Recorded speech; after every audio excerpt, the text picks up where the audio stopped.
여러분, 재물포 북측 사례 보셨죠? 절대 공공개발 동의서 작성하시면 안 됩니다. 동의서 작성하시면 돌아올 수 없는 강을 건너시는 것입니다. 꼭 명심하세요.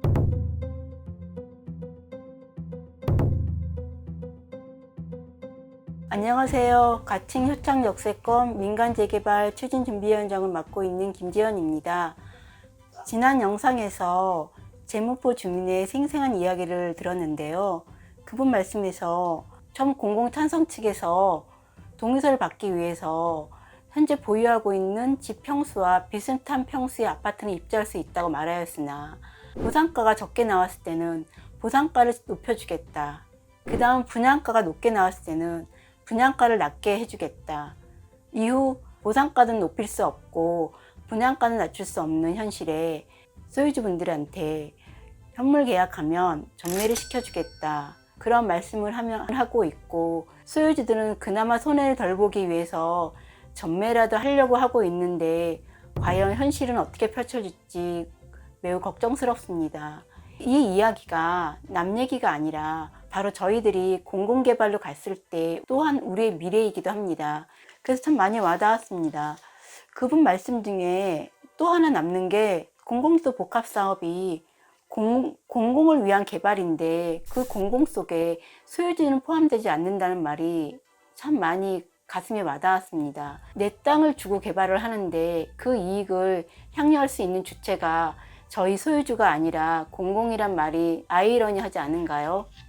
그리고 또한 3,400세대에서 소유주는 21%만 가져가고 나머지 79%는 도시공사가 분양을 하는데 거기에 따른 개발 이익을 전혀 소유주가 누리지 않는다는 사실이 너무나 놀랍고 경악스러웠습니다. 다음으로 공공개발 찬성 측에서 민간 재개발을 하면 분담금이 너무 커져서 소유주들이 감당할 수 없다고 하는데, 실제로 민간 개발을 하면 분담금이 증가되는지 제가 도표를 만들어 갖고 왔습니다. 먼저 공공개발을 할 때 분담금이 어떻게 되는지 보시겠습니다. 이 도표를 보면은 공공개발은 시간이 지나갈수록 분담금이 증가합니다. 왜 그럴까요? 공공개발의 보상가는 22년도 공시지가로 고정되어 있습니다. 다만 실제 평가하는 시기에 의해서 약간의 보정을 하는 것 뿐이지 기본 가격은 22년도 공시지가에 의해서 합니다. 그러면 아파트 분양가는 인플레이션에 의해서 계속 올라가지만 보상가는 어떻게 될까요? 공공개발의 보상가는 거의 똑같습니다. 그러면 인플레이션에 의해서 아파트 분양가는 올라가고 저희가 받을 보상가는 고정되어 있으면 저희가 부담해야 될 분담금은 점점 증가하게 되겠죠? 이에 반해서 민간개발은 어떠할까요? 민간개발은 보시다시피 시간이 지날수록 분담금이 감소합니다. 왜 그럴까요? 도표를 자세히 보시면 민간개발은 거래가 자유로우며 단계 지날 때마다 가격이 매우 급격히 오르는 경향이 있습니다. 이렇게 가격이 오르면 공시지가도 오르겠죠? 그러면 민간개발은 사업의 중간 단계인 사업 시의 인가 고시일을 기준으로 감정가가 결정이 됩니다. 그러면 시간이 지날수록 가격이 오르니까 공시지가도 오르고 저희가 받는 보상가도 오르겠죠? 그 이후에 저희는 또 보너스로 비례유예하는 사업 수익을 받게 됩니다. 그러면 시간이 지남에 따라 인플레이션에 의한 분양가가 상승하지만 그만큼 저희 보상가가 오르고 또한 비례율이 있기 때문에 저희가 부담해야 되는 분담감은 줄어들 수밖에 없습니다. 이제 왜 민간 개발을 해야 되는지 아시겠죠? 다음으로 LH가 어떤 회사인지 알아보겠습니다. LH 기업은 공기업입니다.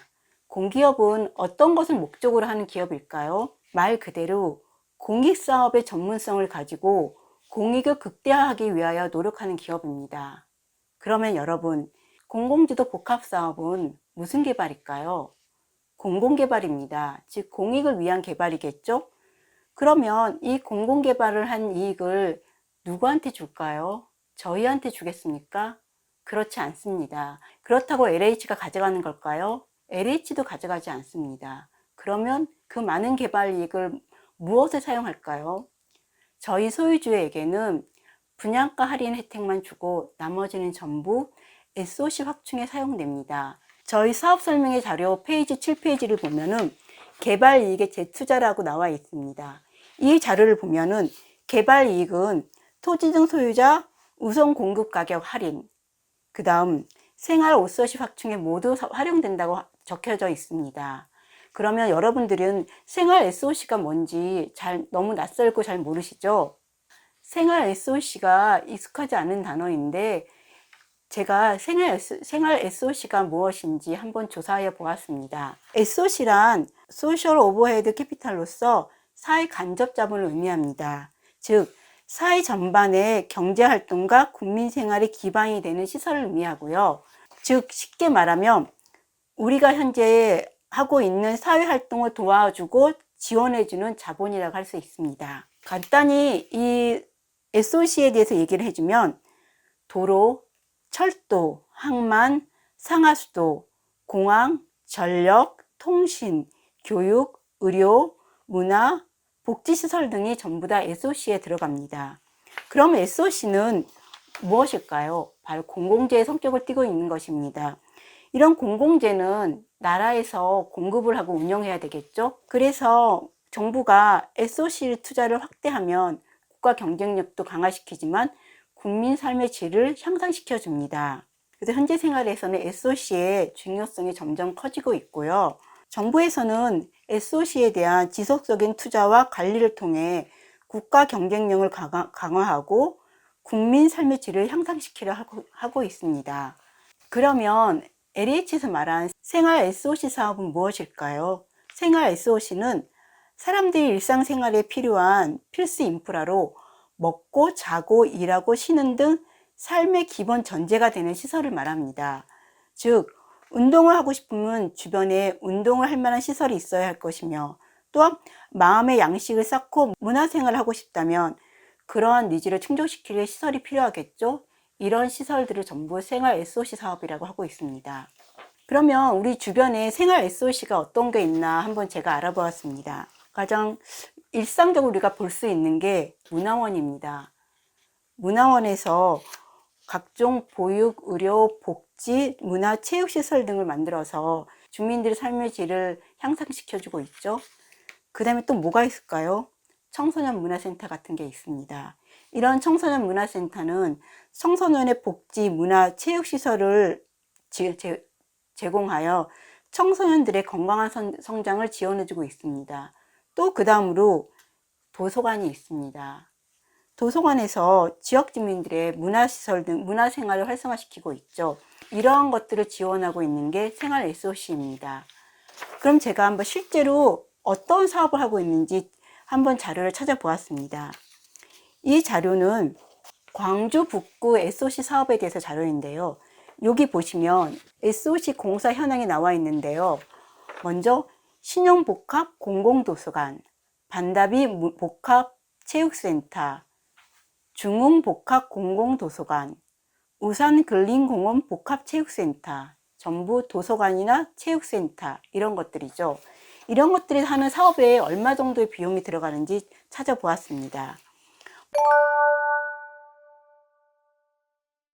먼저 공연장 같은 경우는 총 사업비가 115억이 들어갑니다. 그 다음에 도서관은 얼마 정도 들어갈까요? 여기 중흥복합 공공도서관 같은 경우는 총 사업비가 102억이 들어갑니다. 그 다음 신용복합 공공도서관은 총 사업비가 120억이 들어갑니다. 그 다음 우성군림 복합체육센터는 총 공사비가 90억이 들어갑니다. 이런 많은 공사비를 국가에서 전부 지원을 해야 되는데, 그러니까 이런 국가에서 지원할 사업을 저희 개발 이익으로 하겠다는 것입니다. 여러분, 이런 SOC 개발 사업이 나쁘다는 것이 아닙니다. 당연히 저희 필요한 것이고 지어지면 좋은 것이지만 왜 이런 SOC 생활 확충에 저희가 가져야 될 개발 이익을 써야 되는 것이죠? 여러분, 생활 SOC가 어떤 것인지 잘 보셨죠? 우리의 개발 이익이 전부 이러한 생활 SOC에 사용되는 것입니다. 여러분, 예비지구 지정고시가 된 지 벌써 한 달이 지나갔습니다. 제가 이 유튜브를 찍는 목적은 여러분의 재산도 지키고 제 재산을 지키기 위하여 하는 것입니다. 어떤 분들은 제가 들은 말로는 제가 어느 분으로부터 월급 받고 이런 일을 한다 그러는데 저 그 누구한테도 단돈 10원도 받은 적 없습니다. 저 거의 제 삽이 많이 들어가고 있고요. 이 개발이 너무나 말도 안 되는 개발이기에 저도 열심히 공부해서 제가 얻은 지식과 이 말도 안 되는 사업을 막기 위하여 제가 유튜브를 찍는 것입니다. 그리고 이 유튜브 보시고 공공개발에 대해서 몰랐던 새로운 부분을 알게 되시고 문의 전화도 많이 주시고 있습니다. 여러분, 재산은 제가 지키는 것입니다. 남들이 지켜주는 거 아니고요.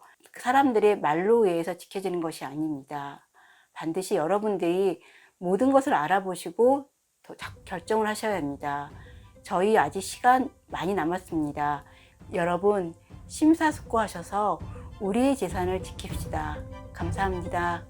여러분, 재물법 법칙 사례 보셨죠? 절대 공공개발 동의서 작성하시면 안 됩니다. 동의서에 작성하시면 돌아올 수 없는 강을 건너시는 것입니다. 꼭 명심하세요.